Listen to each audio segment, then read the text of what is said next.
Right now, a gamble in 2020 is paying off big time for one former Panther. Russell Okung signed a $13 million deal with Carolina, but split his salary and put half into Bitcoin.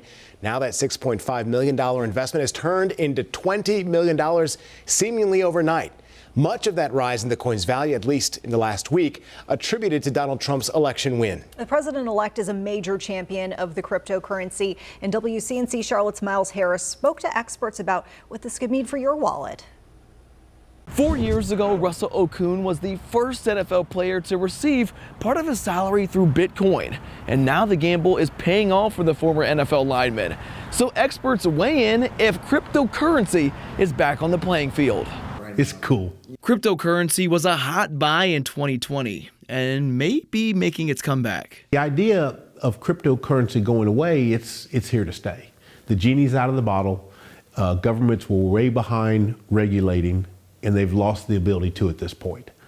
And so we will see it continue to become part of our lives. Wealth management expert Mark Henry explains how the election played a key role. The new Trump administration that's coming in, he adopted crypto in his own personal way. He released his own coin, his own token. And then you have the people he's surrounded himself with, like Elon Musk. Elon Musk has been a crypto guy for a long time. Making the best of that investment is knowing when to sell. But will it stay hot?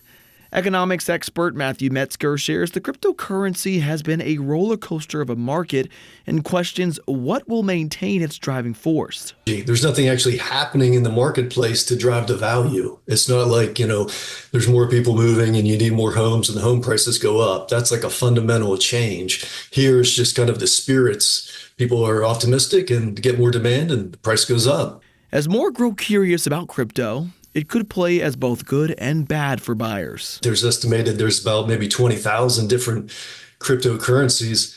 As they enter the market, it's just maybe it could potentially flood the market. And so, the theory would predict that the value of cryptocurrencies would go lower and lower. Henry urges investors to do their research before getting into crypto. There's great books that are written about it. Might be boring to some, to others it might be passion. But understand what you're doing before you do it, and as always, make sure you seek wise counsel. In Charlotte, Miles Harris, WCNC Charlotte.